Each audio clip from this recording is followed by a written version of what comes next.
ইদানিং আমরা এই অনলাইন প্ল্যাটফর্মে এমন কিছু কথা শুনি, মনে করেন যে সামনেও শুনি না, পিছেও শুনি না, না শুনি আমরা কি কি করি, তাকে কাফের, মুনাফেক, বেঈমান এরকম বলে আমরা অপবাদ দিই।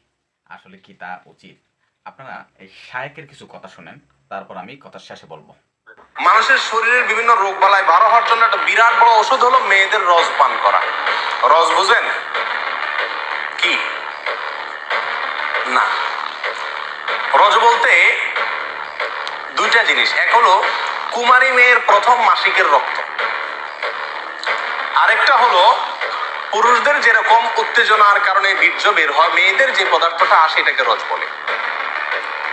এই রস এটা পান করলে কোনো রোগ বালাই শরীরে থাকে না। রোগ থেকে মুক্ত হওয়ার জন্য, বিভিন্ন রোগ থেকে, বড় বালা মুসিবত, অসুখ বিসুখ থেকে ভালো হওয়ার জন্য নিজের মুখ এবং মেয়েদের স্তনের দুধ পান করলে রোগ ভালো। হয়তো আপনারা হুজুরের এই কথাগুলো শুনে হুজুরের প্রতি ঘৃণা একটা চলে আসবে যে হুজুরগুলো কি বলতেছে, এর নাফারমানি কথা কথা।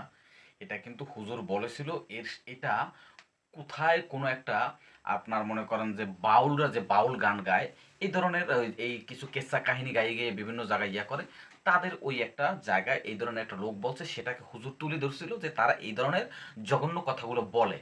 হুজুরের সামনের কথাও কেউ প্রচার করে নাই, পিছনের কথাও কেউ প্রচার করে নাই, প্রচার করছে হুজুর যে নোংরা কথা যেটুকু উপস্থাপন করছে, এটা খাইলে রোগবালাই ভালো হবে, এই কথাগুলো। এরকম না বুঝে বাউলদের প্রতি আমরা আক্রমণ করি, আমরা না বুঝে অন্য মানুষকেও বিভিন্ন ট্যাগ লাগাই দিই।